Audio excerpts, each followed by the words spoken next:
Started from the bottom, now we're here. Started from the bottom, now my whole... Yo, what's up? It's your boy Everett Anthony here.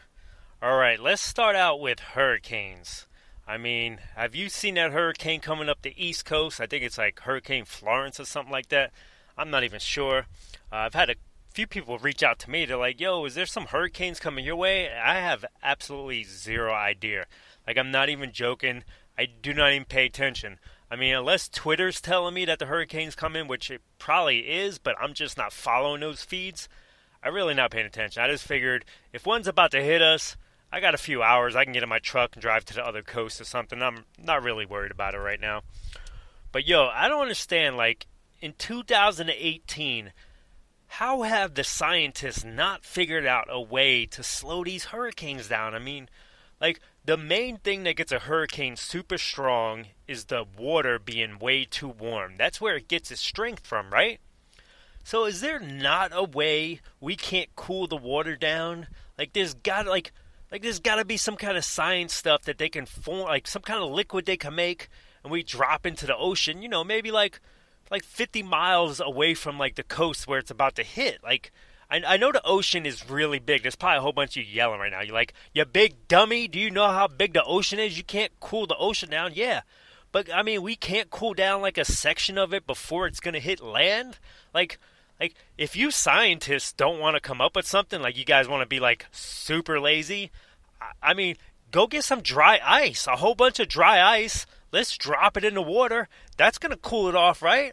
I mean, even if we can knock it down one category, the hurricane goes from a 3 to a 2, I mean, that's going to help, right? I mean, you guys drive planes through or maybe above the hurricane. I'm not sure, but you guys do something to test and, you know, figure out how fast everything is. Like, just drop dry ice into the middle of the hurricane. I mean, it's got to do something. Look, it's either going to slow it down or piss it off. Either way, I mean, at least you're trying to do something. I mean, geez. Alright, so this is a stupid-ass fun fact that I found out on the internet. Alright, you guys know, like, bell peppers, like the, you got the green ones, you got red peppers, yellow peppers. Alright, from what I read online, all those peppers are the same. They're the same damn pepper. They pick them at different stages of ripeness. The colors change. So you're basically eating the same damn pepper. So, like, when a recipe's, like, calling for, like, you know, one pepper to other, I mean, you could basically just get any color. It's all the same damn thing.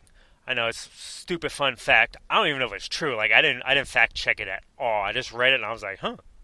Like, I actually really didn't care about it. I just figured maybe, like, some of you guys might care about it. Like, because I'm usually talking about, like, balls and toes and sucking on different weird stuff.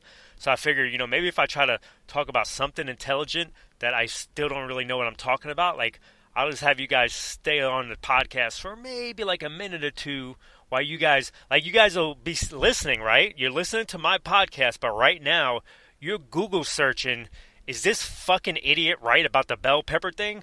So you're actually listening longer, even though you're not paying attention.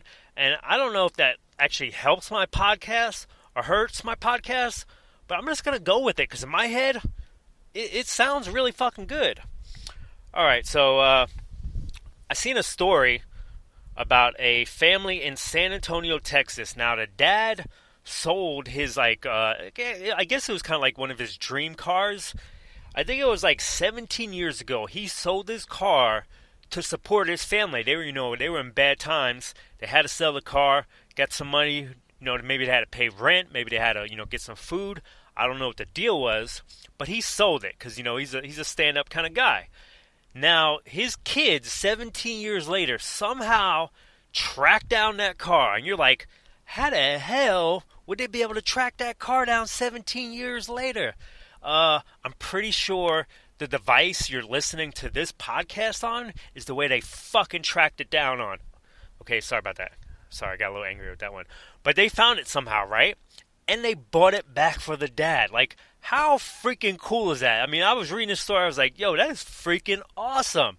But then I started thinking about it, like, 17 years later, do you really want that car back? Like, I know it was your car, but 17 years, like, there could have been a lot of stuff going on in that car. Like how dirt, like, if you got a black light and put it to the back seats of that car, like, I don't know if I want that car back. Like, maybe buy me a new car. Like, I'm sure 17 years later, he's probably got a new dream car. Like everybody evolves. Like, you don't like what you liked 17 years ago, do you? I mean, if you're married to a wife for 17 years, you probably hate her now. Like, you loved her 17 years ago, but now you probably hate her. I mean, I could probably totally be wrong on that. I mean, don't quote me on that one. Sorry about that one. Just erase that off this podcast. Pretend like that didn't even happen. Especially if you're married and you're the wife that I'm talking about, and your husband's laughing right now because he hates you. Don't even listen to this. I don't make any sense.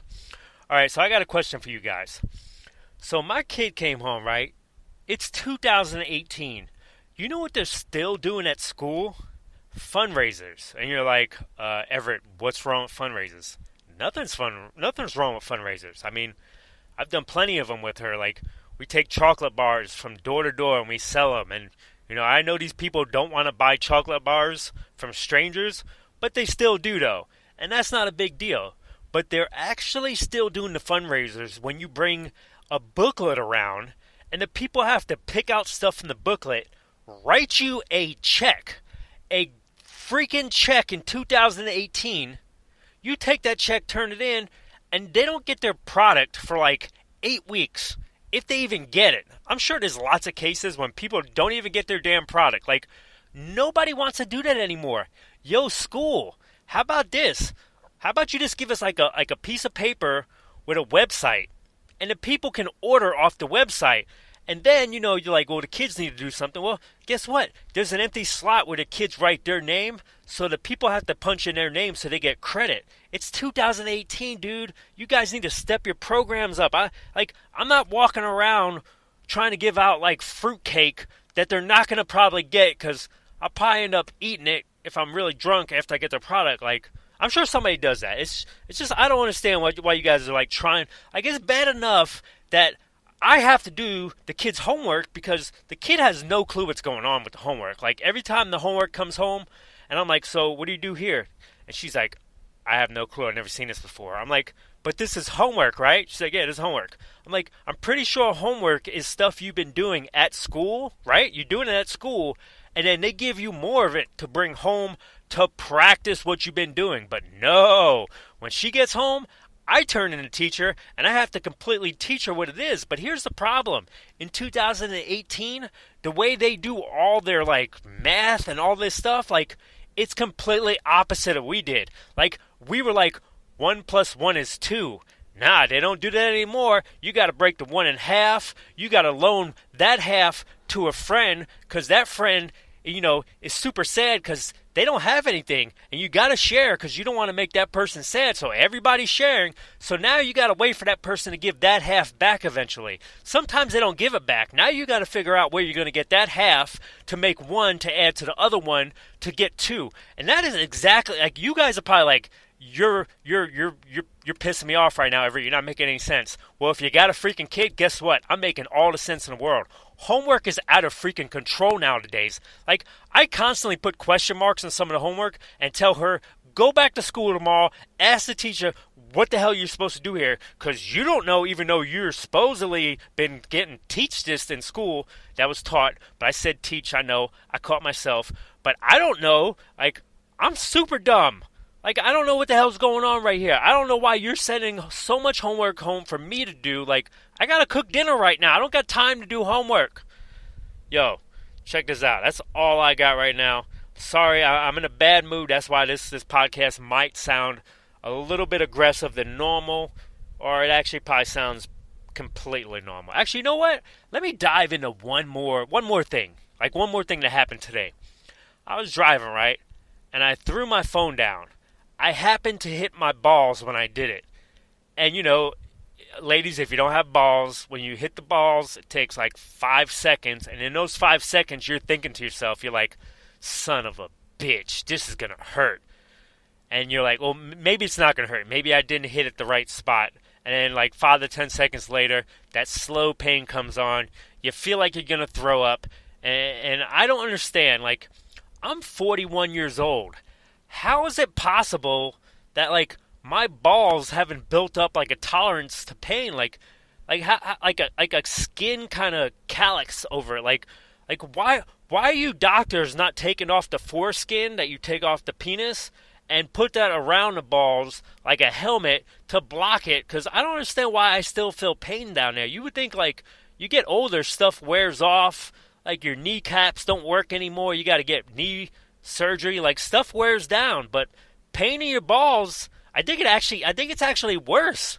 Like when you're younger, you get hit in the balls and you're so horny, you just turn that into masturbating. Like you don't even pay attention. But now, like, it's just like, man, why is my balls still hurting? I probably should have ended this before I got into the ball thing. My bad. Totally sorry about that. Yo, thanks for listening. Hit like, follow, download this. I'm going to be coming out with some more weird stuff. If you got any suggestions, yo, send some topics my way. I could ramble off about anything. I mean, I literally just rambled off 22 and a half seconds about my balls hurting because I'm old and they shouldn't hurt anymore. Like, I lost feeling in my penis. That's why I could last forever. But for some reason, my balls, actually, now that I think about it, I think my penis, the sensation left there and went into my balls. And that's exactly why my balls hurt more now. I literally just thought of it. That is freaking amazing. Like, I'm going to start, like, I wonder if I could, like, push my balls up and just kind of massage them up constantly. And maybe the sensation will go back into my penis. And it won't take me as long to finish. Alright. Sorry. You guys have a good night. Thanks for listening. Peace.